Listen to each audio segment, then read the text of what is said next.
नमस्कार विद्यार्थी मित्रांनो, good morning all of you. तर आज आपण MCQ प्रॅक्टिसचा पार्ट 3 पाहणार आहोत, ज्यामध्ये अत्यंत महत्त्वाचे प्रश्न आपण डिस्कस करणार आहोत, तेही डिटेलमध्ये. त्यामुळे सर्वांनी हा सेशन शेवटपर्यंत पाहणं गरजेचं आहे, कारण एक एक ऑप्शनचं आपण डिटेल एक्सप्लेनेशन करणार आहोत.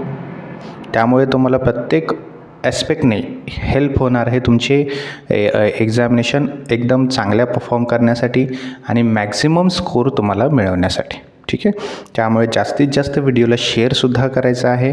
जे विद्यार्थी पहिल्यांदा पाहत आहेत त्यांनी चॅनलला सबस्क्राईब करायचं आहे आणि व्हिडिओला लाईक करायचं आहे. ठीक आहे, तर फटाफट सुरू करूया आपण.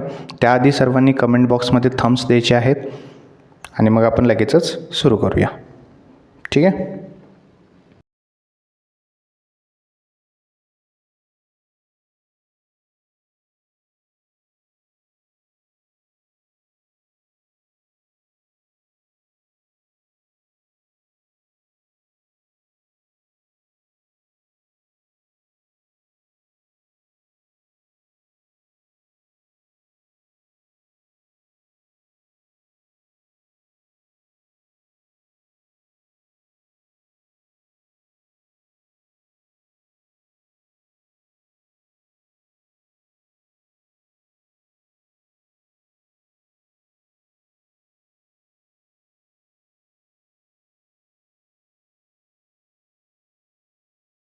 Which of the following is the research tool. खाली दिलेल्या ऑप्शन्सपैकी कुठला एक असा रिसर्च टूल आहे तो आपल्याला सांगायचा आहे ना. संशोधन साधन आपण म्हणू शकतो. ग्राफ, इलिस्ट्रेशन, क्वेश्चनेअर और डायग्राम. चला फटाफट आन्सर द्या.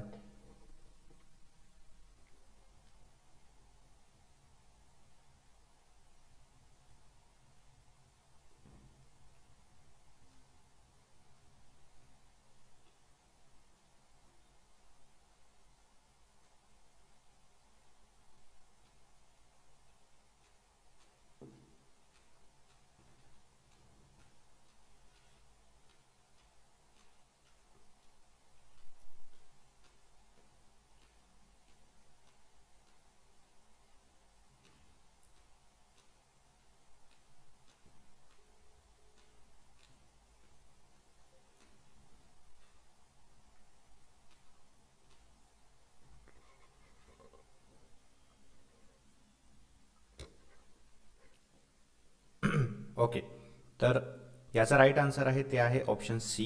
ठीक आहे, क्वेश्चनेअर. बघा, anything used for the purpose of collecting information for research study is called research instrument or tool.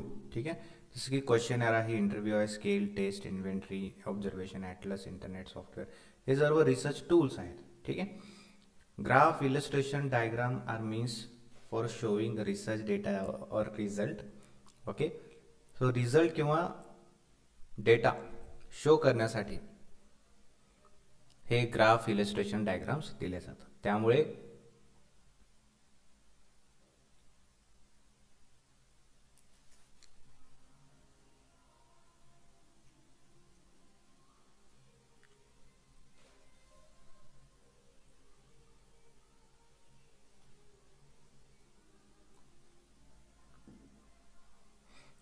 ठीक आहे.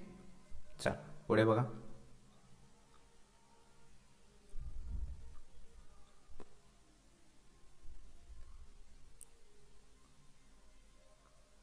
ओके, हे थोडंसं इग्नोर करा, मध्ये आलेलं आहे. Newton gave 3 basic laws of motion is research. This research is categorized as. न्यूटनने काय केले, 3 लॉज दिलेले आहेत, बेसिक लॉज, बरोबर. मग ते कुठला टाईपचा रिसर्च आहे? डिस्क्रिप्टिव्ह, सॅम्पल, फंडामेंटल की अप्लाइड रिसर्च? ठीक आहे, सांगा फटाफट.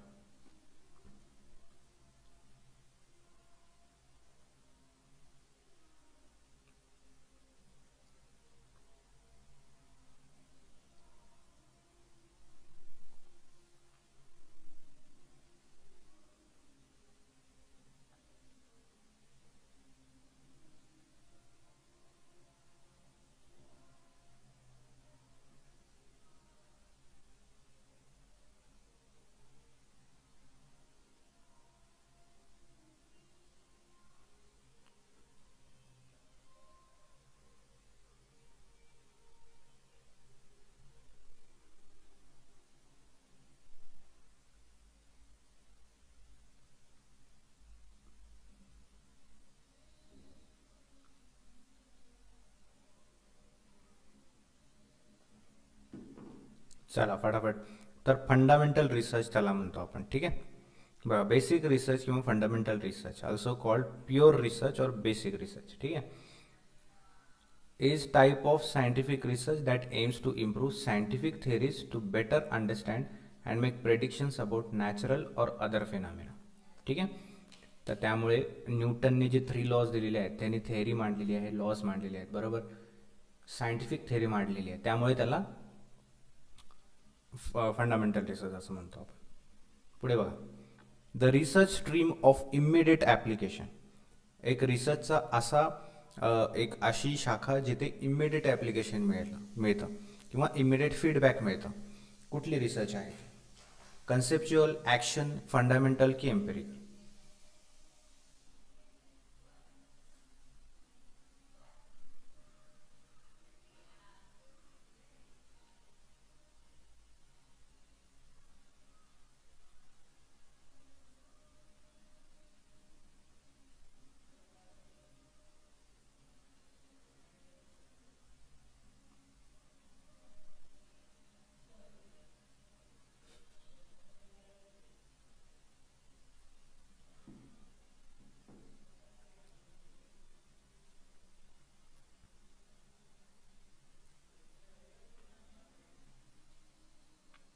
चला फटाफट सांगा.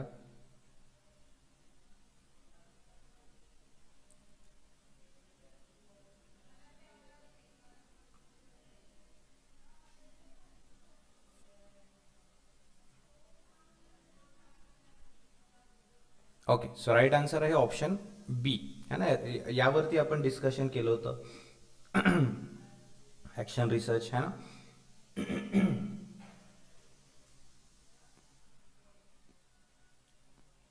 ठीक आहे, बघा, action research focuses on immediate application and not theory development, है ना. एक थेअरी आहे, एक कन्सेप्ट आहे, त्याला आपण डेव्हलप करतोय, त्याच्याबद्दल माहिती गोळा करतोय, भरपूर माहिती कलेक्ट करतोय, right.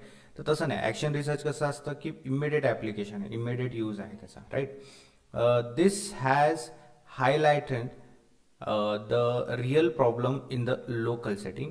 His findings are evaluated not in terms of universal validity but in terms of local applicability. ठीक आहे, म्हणजे एक शॉर्ट टर्म किंवा एक छोट्या लेवलवरती आपण त्याला म्हणू शकतो, ज्यातून की आपल्याला इमिडिएटली फीडबॅक मिळतो, राईट.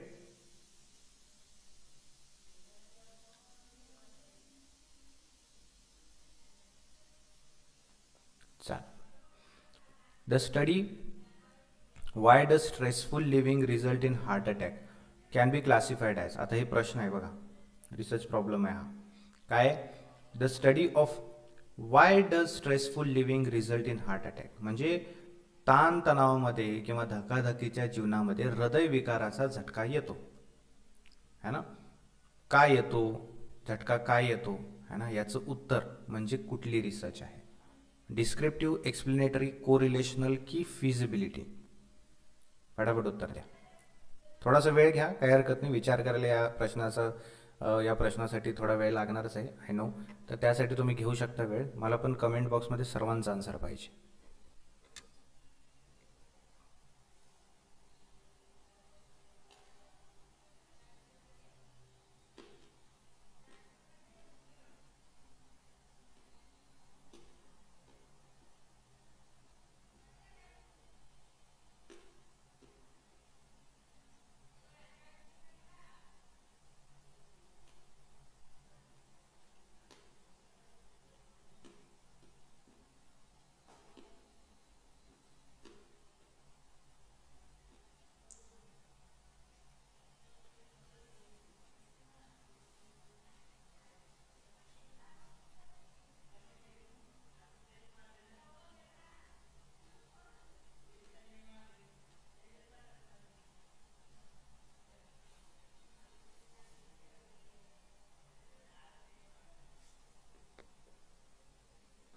सर्वांचं आन्सर अपेक्षित आहे, त्यामुळे सर्वांनी कमेंट बॉक्समध्ये आन्सर द्या.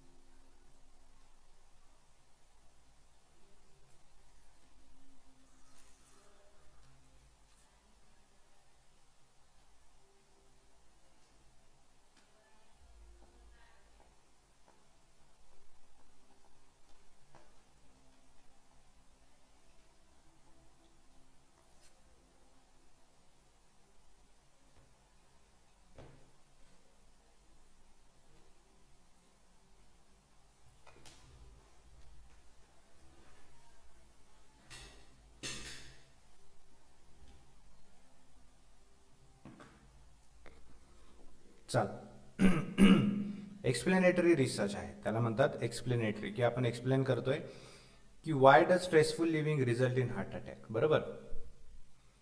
बघा, purpose of explanatory research is to increase the researcher's understanding of particular topic. ठीक आहे, एखाद्या विशिष्ट विषयावरील संशोधकाची समज वाढवणे हा एक्सप्लेनेटरी रिसर्चचा एक हेतू असतो. बरोबर. त्यानंतर it does not provide conclusive result due to the lack of statistical data but allows the researcher to determine how and why the subject and study or to create expand extend and existing theory. ठीक आहे, म्हणजे एखाद्या existing theory है ना, म्हणजे जो already theory आहे त्याच्यावरती आणखीन रिसर्च करून एका पर्टिक्युलर गोष्टीचा अभ्यास का करायचा आहे किंवा त्याचं प्रश्नाचं उत्तर का शोधायचं आहे, है ना. म्हणजेच काय, हे झालं तुमचं एक्सप्लेनेटरी, म्हणजे त्या एक पर्टिक्युलर गोष्टीचा अभ्यास करणं किंवा त्याचं उत्तर शोधणं हे जास्त गरजेचं असतं. त्यामुळे हे एक्सप्लेनेटरी रिसर्च आपण करत असतो. एक सांख्यिकीय डेटाच्या अभावामुळे निष्कर्ष परिमाण प्रदान करत नाही, परंतु संशोधकाला विषय कसा आणि का आणि अभ्यास किंवा विद्यमान सिद्धांत तयार करणे, विस्तृत करणे किंवा विस्तारित करणे हे निर्धारित करते. ठीक आहे. Which of the following are the general steps of scientific research. Scientific रिसर्चमध्ये काही सामान्य टप्पे असतात. ते टप्पे कुठल्या प्रकारचे आहेत किंवा ते टप्पे कुठले आहेत असा आपल्याला प्रश्न विचारलाय. 4 ऑप्शन्समध्ये हे टप्पे दिलेले आहेत.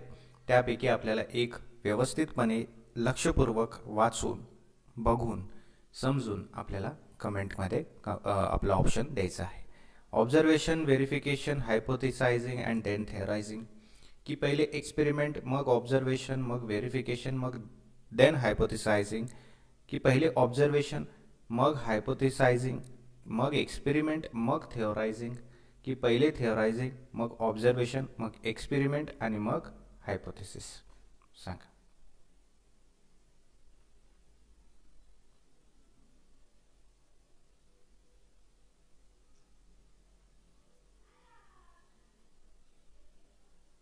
चला फटाफट आन्सर द्या सर्वांनी.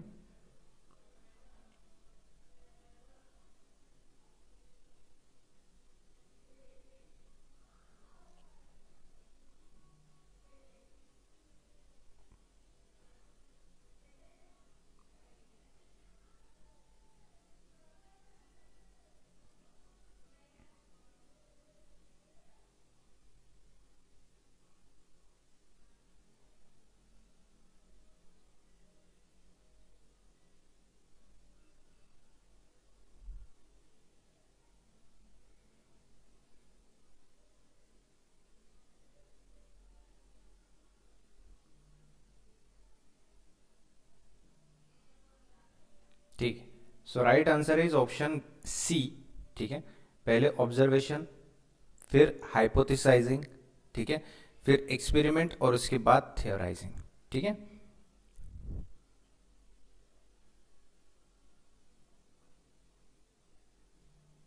एनीवन हु नोज, कोणाला माहिती आहे का की सिद्धांत मांडणे जो असतो आपलं थिओरायझिंग जे असतं त्याला हिंदीमध्ये काय म्हणतात.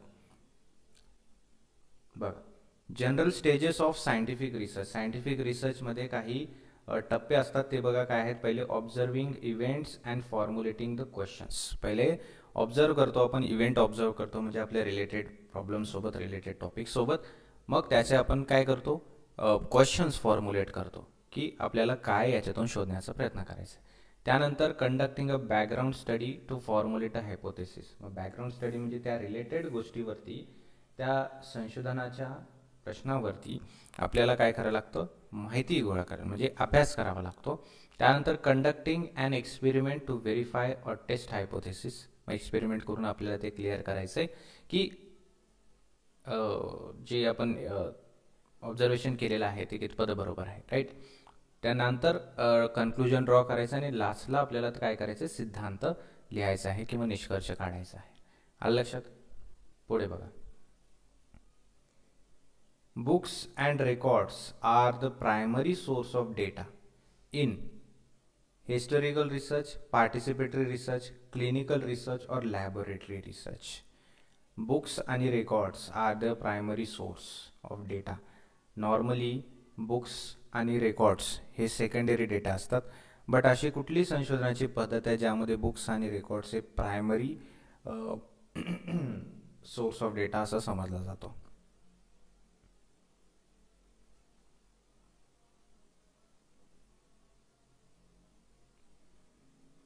Historical research, participatory research, clinical research और लॅबोरेटरी रिसर्च.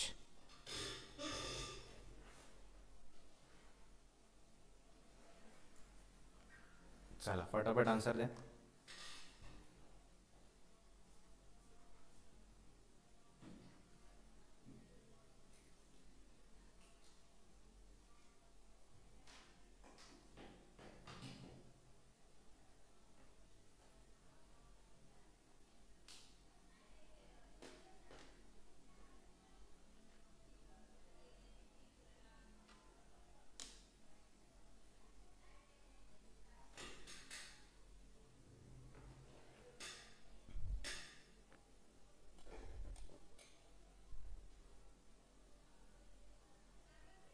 चला फटाफट कमेंट बॉक्समध्ये कमेंट येऊ द्या सर्वांचे. काय ऑप्शन आहे ABCD, जे काय असेल ते कमेंट बॉक्समध्ये सांगायचं आणि सर्वांनी सांगायचं. ठीक आहे.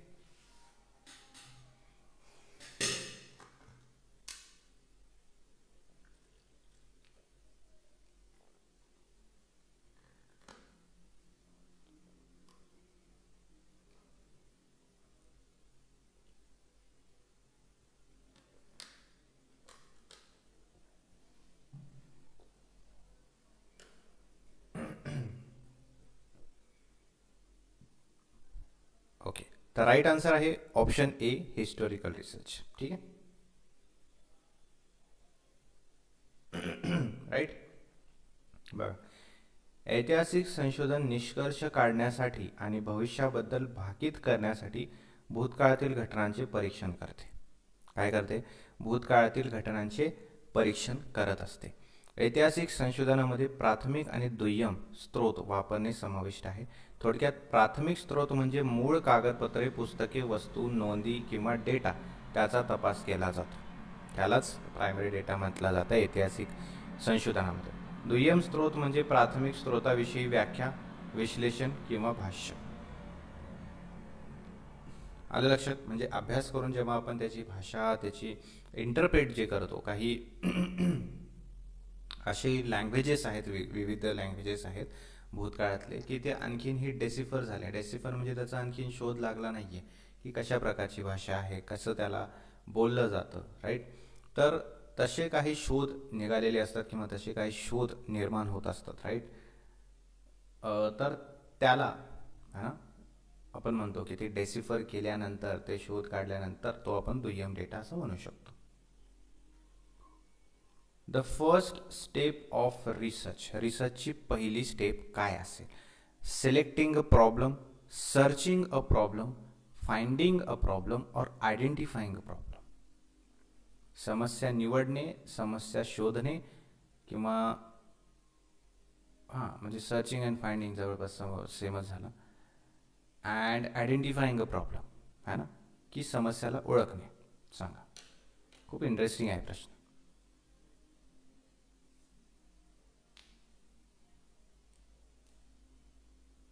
Chess cube, Hashmi, is that your name? नाव आहे का तुमचं?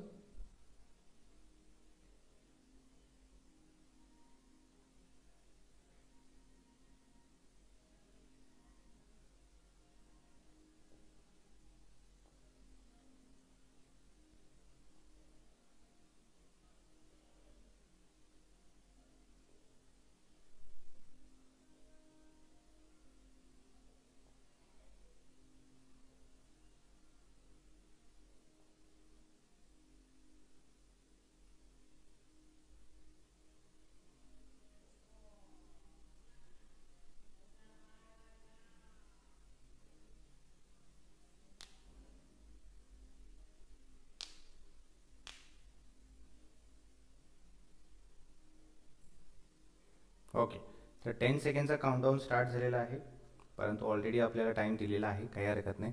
तर आयडेंटिफाईंग अ प्रॉब्लेम, समस्याला ओळखणे है ना. एखाद्या पर्टिक्युलर गोष्टीमध्ये किंवा एखाद्या पर्टिक्युलर एरियामध्ये आपल्याला त्याच्यामध्ये समस्या काय आहे ते ओळखायची आहेत, राईट. पहिला आपल्याला ओळखून त्या समस्यावरती निराकरण कसं करू शकतो त्यावरती पुढे आपल्या रिसर्च प्रोसेस करायची आहे, right. So identifying a research problem is the first step. ठीक आहे. बघा हे सर्व स्टेप्स आहेत रिसर्चमध्ये है ना. लिटरेचर रिव्ह्यू करणं, स्पेसिफाईंग पर्पज, रिसर्च क्वेश्चन डिटरमाइन करणं, हायपोथेसिस फॉर्म्युलेट करणं, रिसर्च डिझाईन काढणं, मग मेथड चूज करणं, पॅटर्न कसा असेल, इन्फॉर्मेशनला ॲक्सेस कसा मिळेल, ॲनालाइज करणं डेटाला, देन हायपोथेसिस टेस्टिंग केली जाते, मग डेफिनेशन्सला जनरलाइज केलं जातं, मग शेवटी सर्वात रिपोर्ट केली जाते. ठीक आहे. पुढे research problem is feasible only Wien, संशोधन समस्या तेव्हाच व्यवहार्य आहे जेव्हा it has utility and relevance, त्याची उपयुक्तता आणि प्रासंगिकता आहे तेव्हा. इट इज रिसर्चेबल, ते संशोधन करण्यायोग्य आहे, की it is new and add something to knowledge, or it is all of the above. हे सर्वच आहेत. सांगा.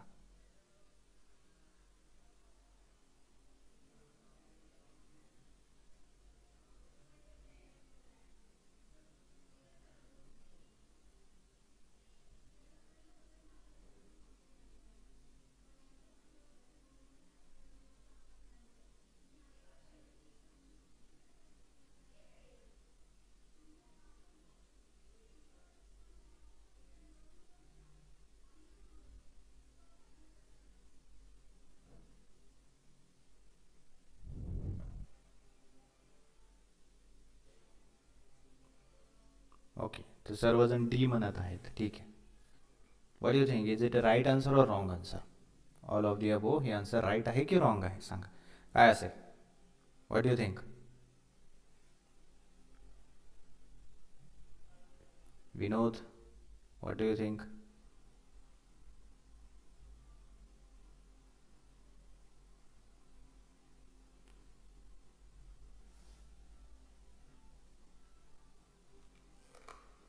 चुकलं तर चुकलं, काही हरकत नाही. इथे आपण स्पर्धा करत नाही आहोत. आपण काय करत आहोत, इथे शिकत आहोत की why this answer has come, हे आन्सर का आलं याचं, है ना.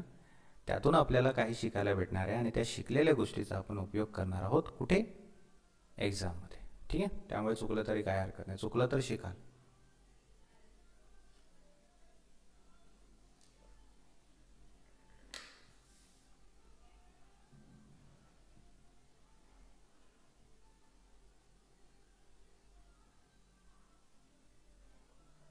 ठीक आहे. बरोबर आहे. Option D is the correct answer. ठीक आहे. Research problem is feasible only when researchable, has utility, relevance, or is new, add something to knowledge. ठीक आहे. हायपोथेसिस इज, हायपोथेसिस काय आहे सांगा. गृहीतक म्हणजे काय? Certain and established finding, a part of research question, a strategy of evaluating the data, और अ tentative statement providing an explanation. सांगा. म्हणजे हे एक निश्चित आणि स्थापित शोध आहे का, की संशोधन प्रश्नाचा एक भाग आहे, की डेटाचे मूल्यांकन करण्याचे धोरण आहे, की स्पष्टीकरण प्रदान करणारे तात्पुरते विधान आहे? सांगा.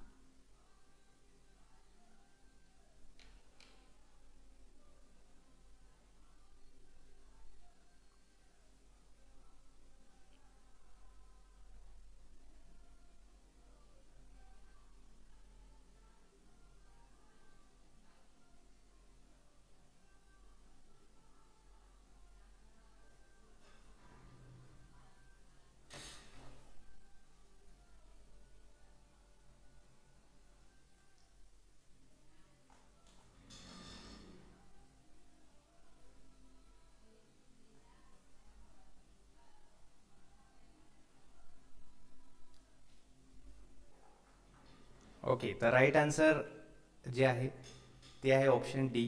Okay, a tentative statement providing an explanation. ठीक आहे, that is the right answer. तर हायपोथेसिस काय आहे? हायपोथेसिस एक टेंटेटिव्ह स्टेटमेंट आहे किंवा टेंटेटिव्ह आन्सर आहे for your research problem or research question. ठीक आहे. बघा, संशोधन गृहीतके म्हणजेच की रिसर्च हायपोथेसिस है ना, is a statement made by researchers when they predict the outcome of research और experiment. It is a hypothesis or exposed explanation that is, just one second, that is the starting point for further investigation based on limited evidence. म्हणजे आपण hypothesis काय करतो, एक tentative answer आपल्या क्वेश्चनचं ठरवतो आहे ना, ते पूर्णपणे बरोबर आहे की नाही हे कधी कळतं जेव्हा हायपोथेसिस टेस्टिंग होते, राईट. मग hypothesis tentative statement about the relationship between two or more variable. This is a specific testable prediction about what you expect to happen in the study, right. म्हणजे रिसर्चमध्ये तुम्ही काय करणार आहात किंवा काय शोधणार आहात याचं एक टेंटेटिव्ह आन्सर म्हणजे हायपोथेसिस असतं. ठीक आहे. Next, research problem is selected from the stand point of, है ना, डॉट डॉट डॉटच्या दृष्टिकोनातून संशोधन समस्या निवडली जाते. Researcher's interest, financial support, social relevance की अवेलेबिलिटी ऑफ रिलिव्हंट लिटरेचर. ठीक आहे. याचा आन्सर द्या सर्वांनी.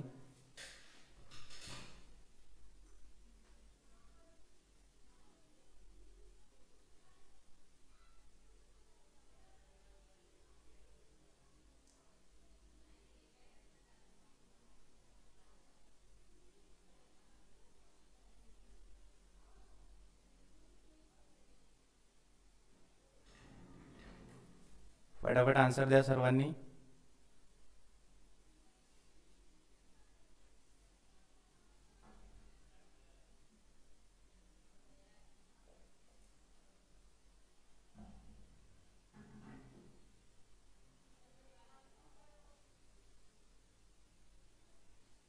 Okay, countdown also has started.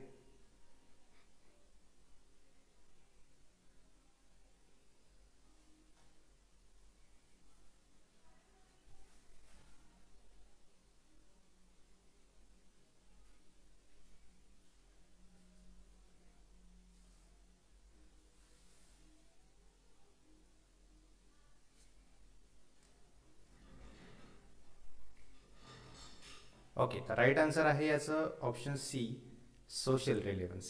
ठीक आहे. बघा, संशोधन समस्येच्या निवडीसाठी प्राधान्यक्रमाने निर्णायक घटक म्हणजे decisive factors in order to priority for selecting a research problem. ठीक आहे. मग त्यामध्ये कुठले कुठले घटक महत्त्वाचे आहेत, तर एक आहे की relevance or importance in society, म्हणजे आपल्या समाजातील प्रासंगिक आणि महत्त्व, त्याच्यामध्ये काय महत्त्वाचं आहे, काय गरजेचं आहे त्याच्यानुसार रिसर्च ठरवणं. किंवा रिसर्चर्स इंटरेस्ट, त्यानंतर रिसर्चर्स क्वालिफिकेशन, आणि त्यानंतर कंपोनंट रिसोर्सेस जे अवेलेबल आहेत ते, त्यानंतर cost involved and required time. ठीक आहे. तर यामध्ये सर्वच इम्पॉर्टंट आहेत ॲक्च्युली, है ना, बट मोस्ट इम्पॉर्टंट जे आहे याच्यामध्ये तो आहे सोशल रिलेव्हन्स. ठीक आहे. पुढे, when a research problem is related to heterogeneous population, the most suitable sampling method is, जेव्हा संशोधन समस्या विषम लोकसंख्येशी संबंधित असते तेव्हा सर्वात योग्य नमुना पद्धत कोणती? Cluster sampling, स्ट्रॅटिफाईड sampling, convenience sampling की लॉटरी मेथड?